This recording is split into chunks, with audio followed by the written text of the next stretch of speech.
इसलिए क्योंकि बहुत सारे भगत भाई क्या करते हैं, बात बात पे सतलोक आश्रम मैनेजमेंट के वहां पे प्रार्थनाएं लगाते हैं और वहां से जो भी जवाब आता है बेचारों को ज्योति का या पाठ का, उस हिसाब से बेचारे वो ज्योति पाठ करवाते हैं कहीं ना कहीं से दुखी होके। तो दास का कहने का मतलब है कि आप लोगों को प्रार्थनाओं के नाम पर भी लूटा जा रहा है। पिछले 4 साल से आप लोगों से लूट की जा रही है प्रार्थनाओं के नाम पे कि आपकी हिसार जेल में गुरुजी से प्रार्थना हो जाएगी, गुरुजी ने ये जवाब दे दिया, गुरुजी ने वो जवाब दे दिया।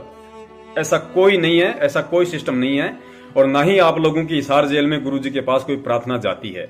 आप लोगों को ठगा जा रहा है, आप लोगों के साथ विश्वासघात किया जा रहा है, आप लोगों की गुरुजी के ऊपर जो श्रद्धा भाव विश्वास है उसके साथ कुठाराघात किया जा रहा है। दास आपको बताता है, संत रामपाल जी महाराज जी के आशीर्वाद से उन्होंने जो बुद्धि दास को बख्शी है उस आधार से दास बताता है कि ये कितना बड़ा षड्यंत्र है और ये क्या माजरा है ये प्रार्थनाओं का। पुण्यात्माओं, आप जी विचार करना, संत रामपाल जी महाराज जी से हिसार जेल में मिलने का केवल बुधवार और शनिवार 2 दिन का ही समय है जहां तक दास को ध्यान है। दिन चाहे कोई भी हो, लेकिन सप्ताह में केवल 2 ही दिन मिलने का समय दिया जाता है कोर्ट के द्वारा लीगली रूप से, और मिलने का समय केवल 10 मिनट से ऊपर का नहीं है। इतना भी दास को पता है, चाहे वकील हो चाहे उनके परिवार वाले हों। अब पुण्यात्मा विचार करो, यदि वकील संत रामपाल जी महाराज जी से मिलने जाएगा तो वकील को तो संगत की प्रार्थनाओं से कोई मतलब होता ही नहीं है, ना होगा। वो तो अपनी वकालत से संबंधित ही काम करेगा, उसके लिए वो भी समय कम पड़ जाएगा। तो वकील कोई किसी की प्रार्थना लगाएगा या उसका जवाब लाएगा, ये बिल्कुल असंभव है, नामुमकिन है। इस बात को आप बिल्कुल क्रॉस मार दो। बचे संत रामपाल जी महाराज जी के कलयुगी परिवार वाले, उनका बेटा, वो बेटा तो भगोड़ा है, एक अंदर है, वो तो जा ही नहीं सकते, ना महेंद्र जा सकता। केवल उनकी जो सांसारिक लोक में हम जिनको उनकी पत्नी कहते हैं अनारो माई, या उनकी बेटी कहते हैं मंजू अंजू, या जो बाल बच्चे हैं उनके परिवार से, वो जाते हैं। तो पुण्यात्माओं, उनको 10 मिनट का टाइम मिलता है। सप्ताह में 2 बार मिलाई होती है, 10-10 मिनट का टाइम मिलता है, यानी 7 दिन में केवल 20 मिनट तक ही वे संत रामपाल जी महाराज जी से रूबरू हो सकते हैं। अब पुण्यात्माओं, पहली बात तो ये कि 20 मिनट में तो संत रामपाल जी महाराज जी के कलयुगी परिवार वालों का खुद का रोना धोना ही पूरा नहीं होता। ये एक दूसरे की शिकवे शिकायत, गुरुजी उसने ये कर दिया, गुरुजी वो मेरी ये बात नहीं मान रहा, गुरुजी उसने ये कर दिया, ये अपना रोना धोना ही पूरा नहीं कर पाते 10 मिनट में वहां पे। और यदि 2-4 मिनट का समय बच भी गया तो फिर पवन दास, कर्णदास, रामचंद्र दास, हम जो सत्सेवक हैं, फिर हमारी शिकायतें, तो इनके पास समय तो है ही नहीं संगत की प्रार्थना करने का।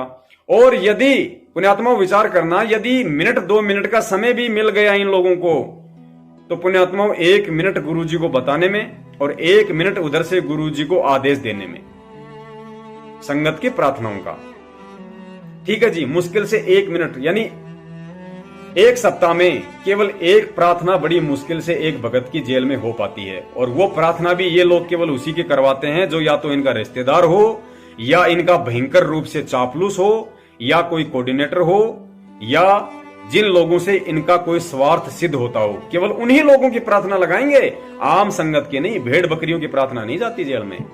तो पुण्यात्माओं विचार करो, आज लाखों की संख्या में संत रामपाल जी महाराज जी की संगत है और 1 सप्ताह में कम से कम भी नहीं तो दास आइडिया लगा रहा है 5000 भगत सतलोक आश्रम बरवाड़ा में जो 4 ठग बैठे हुए हैं, जो नंबर दिए जाते हैं पीले पर्चे पे, उनको फोन करके अपनी प्रार्थनाएं लिखवाते हैं कि हमारी ये प्रार्थना है, हमारी गुरुजी से ये प्रार्थना करवाओ जेल में। 1 सप्ताह में कम से कम 5000 लोग गुरुजी से प्रार्थनाओं के इंतजार में वहां पे फोन करते हैं और 1 सप्ताह में उन 5 के 5000 लोगों को जवाब भी दिया जाता है कि गुरुजी की तरफ से ये आदेश आ गया, गुरुजी की तरफ से वो आदेश आ गया। पुण्यात्माओं विचार करो, जब सप्ताह में 2 दिन का मिलाई का टाइम 10-10 मिनट का, यानी 1 सप्ताह में 20 मिनट तक लोग मिल सकते हैं। 20 मिनट में उनका खुद का रोना धोना पूरा नहीं होता है। और यदि समय मिल गया तो मुश्किल से 1 या 2 प्रार्थनाएं होती हैं, वो भी केवल उन लोगों की जो जिनसे उनका स्वार्थ सिद्ध होता है। तो ये संगत की 5000 प्रार्थनाओं का जवाब आखिर कौन देता है और कहां से आता है? क्या है किसी के पास जवाब इस बात का?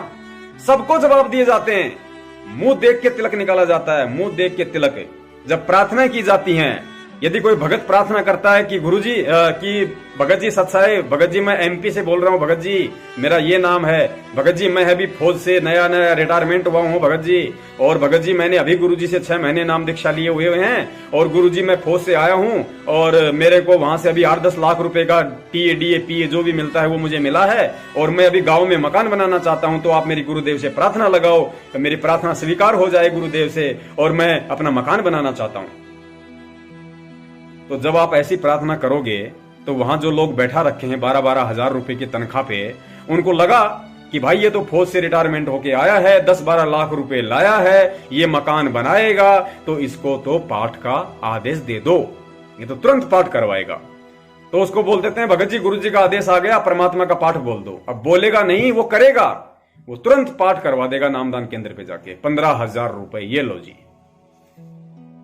फिर एक मेरे जैसा गरीब सा भगत है, भगत जी दास का काम धंधा नहीं चल रहा, भगत जी दास बहुत परेशान है, भगत जी 4 साल से परमात्मा से जुड़ा हुआ है, भगत जी दास का वो भी बीमार रहता है, दास की भी तबीयत ठीक नहीं रहती, भगत जी हम क्या करें, हम बहुत दुखी हैं भगत जी, कोई हमारी हेल्प भी नहीं करता भगत जी हमारी गुरु जी से प्रार्थना लगाओ भगत जी। तो उसको जवाब दिया जाता है कि भाई गुरु जी का आदेश आ गया कि तू अपनी भक्ति बढ़ा, तू अपनी भक्ति बढ़ा। उसको ये नहीं कहते कि तू पाठ करवा, तू ज्योति करवा, क्योंकि उन डाकुओं को पता है कि ये तो खुद ही गंगू तेली है, ये कहां से तेरे को ज्योति करवा देगा, पाठ के पैसे दे देगा, ये तो खुद ही गंगू तेली है, खुद ही मांगता फिर रहा है, तो ये कहां से पाठ करवा देगा। तो उसका मुंह देख के तिलक निकाल देते हैं कि भगत जी तू तेरी भक्ति बढ़ा, गुरु जी का आदेश है। तो पुण्यात्माओं, ऐसे आप लोगों की प्रार्थनाओं के ऊपर आप लोगों को जवाब दिए जाते हैं, ये लूट पाट चल रही है, ये धंधा चल रहा है ये। अब बताओ, गुरुजी से तो आपकी एक भी प्रार्थना नहीं होती जेल में, और मान लीजिए 20 मिनट में भक्तों की प्रार्थना होती है सप्ताह में, तो पुण्यात्माओं 20 मिनट में 20 प्रार्थनाओं से ज्यादा नहीं हो सकती किसी भी हाल में। तो बताओ फिर 5,980 प्रार्थनाओं के जवाब कौन देता। ये बहुत बड़ा धंधा चल रहा है, आप लोगों को ठगा जा रहा है, आप लोगों के विश्वास के साथ विश्वासघात किया जा रहा है, आप लोगों की भावनाओं पर कुठाराघात किए जा रहा है। और जब आप लोग प्रार्थना करते हो और आपकी प्रार्थना वहां से जवाब आ जाता है, आप पाठ भी करवा देते हो, आप ज्योति भी करवा देते हो, उसके बाद भी जब आपके कार्य सिद्ध नहीं होते हैं तो फिर आप अपने गुरु पे शंका करते हो, आप भक्ति पे शंका करने लग जाते हो, जो काल भगवान चाहता है। इसी तरीके से वो सूक्ष्म चाल चलता है। भगत सोचेगा कि मैंने 5 बार मैंने गुरु जी के पास प्रार्थना लगा दी, मैंने 2 पाठ करवा दिए, मैंने ज्योति भी करवा दी, फिर भी परमेश्वर मेरी क्यों नहीं सुन रहा, क्या मेरी भक्ति गलत है, या मैं गलत हूं, या भगवान गलत है। पुण्यात्माओं, फिर वो शंका के बीच काल भगवान उस आत्मा के अंतःकरण में बोने लग जाता है, और ऐसे धीरे धीरे उस आत्मा की आस्था गुरुदेव से हटने लग जाती है, जो काल चाहता है। तो ये काल भगवान का सुनियोजित षड्यंत्र है, ये उसकी चाल है। यदि आप लोग इसको समझ जाओगे तो बहुत अच्छी बात है। पुण्यात्माओं, पहली बात तो परमेश्वर अंतर्यामी है, और अंतर्यामी को यदि कोई प्रार्थना लगाता है तो वो भगत नहीं है। कहते हैं अंतर्यामी एक तू आत्म के आधार, जो तुम छोड़ो हाथ तो मोय कौन उतारे पार। हम लोग वाणियां पढ़ते हैं परमात्मा की कि चीटी पायल बाजे पैर, साहेब सुनता है सब लहर। और एक वो मुसलमान भाइयों की वाणी पढ़ते हैं कि मुल्ला देवे बंक क्या बैरा हुआ खुदाए। एक वाणी है, दास को ध्यान नहीं है इस तरीके से, कि मुल्ला मस्जिद पे चढ़ के माइक से अल्लाहू अकबर करता है, तो कबीर साहिब जी की वाणी है क्या बैरा हुआ खुदाए। कंखर पत्थर जोड़ के मस्जिद दी बदाए, ताते मुल्ला बंक दे क्या बैरा हुआ खुदाए। तो क्या खुदा बैरा है? अरे हमें तो संत रामपाल जी महाराज जी ने तत्व ज्ञान देके साबित कर दिया कि परमात्मा अंतर्यामी है। वो सूक्ष्म से सूक्ष्म जीव की भावनाओं को भी समझता है, उसकी अंतःकरण की आवाज को भी परमात्मा सुनता है, जानता है। चीटी पायल बाजे पैर, साहेब सुनता है सब लहर। गुरुजी ने बताया कि पहली बात तो चीटी के पैर में पायल बांधी नहीं जा सकती, अगर पायल बांधी तो पायल होगी कितनी, दिखाई भी नहीं देगी। फिर उस पायल की आवाज क्या होगी? अरे जब परमेश्वर उसकी पायल की आवाज भी सुन लेता है, तो क्या नालायको तुम उसके बच्चे हो, नाम दीक्षा ले रखी है, उसके बच्चों के अंतःकरण की आवाज नहीं सुनेगा वो परमात्मा? लेकिन हमें विश्वास नहीं है, हमें तो लुटना है, हमें तो ठगाना है। कबीरा आप ठगाइए और न ठगिए कोई, आप ठगाई सुख होते हैं और ठगे दुख होई। भगत को कहते हैं भगत तो ठग ले, ठगे नहीं किसी को। अरे जानबूझ के ठगाने वाला भगत नहीं, मूर्ख होता है। कबीर साहब ने ये नहीं कहा कि तुम जानबूझ के ठगाओ, जानबूझ के ठगाने वाला मूर्ख होता है। तो हम तो मूर्ख बन रहे हैं आज, जानबूझ के ठगा रहे हैं हम। और जो व्यक्ति संत रामपाल जी महाराज जी के पास हिसार जेल में यदि प्रार्थना लगवाता है तो वो भगत नहीं है, वो संत रामपाल जी महाराज जी को अंतर्यामी नहीं मानता है। ये 100% सत्य है। यदि वो संत रामपाल जी महाराज जी को या कबीर परमेश्वर को अंतर्यामी मानता तो अपने हृदय से, अपनी अंतःकरण से, अपने घर पे बैठ के परमात्मा से प्रार्थना करता। क्योंकि सतगुरुदेव जी ने सत्संगों में बोल रखा है कि परमात्मा केवल आत्मा की सुनता है, मन की नहीं सुनता। तो फिर हम जो रोज संध्या आरती करते हैं, जो मंत्रों का जाप करते हैं, फिर वो कौन सुनता भाई? फिर तो कोई सुनता ही नहीं, क्योंकि गुरुजी तो वही सुनेंगे जो उनको बताई जाएगी, जो उनसे प्रार्थना लगाई जाएगी। अरे गुरुजी ने एग्जाम्पल दिया कि 6 महीने का बच्चा होता है, वो बच्चा अपने बाप से ये नहीं कहता कि मेरे को सर्दी आ गई अब स्वेटर ला के दो, या अब मेरे को जूते ला के दो, मेरे को मोजे ला के दो, मेरे को दूध पिलाओ। वो नहीं कहता। लेकिन उसके माँ को, उसके बाप को सब पता है कि अब इस बच्चे को किस समय क्या जरूरत है। जब बच्चा स्कूल में जाने लायक हो जाता है तो उस बच्चे को नहीं पता कि मैं अब स्कूल जाऊंगा। उसके माँ बाप को पता है कि मुझे बच्चे ने स्कूल भेजना है, इसका लिए इसका बस्ता लेके आना है, इसके पानी की बोतल लानी है, इसका टिफिन लेके आना है, इसकी ड्रेस सिलवानी है, इसका टाई बेल्ट लेके आना है, इसकी बुक्स लेके आनी है।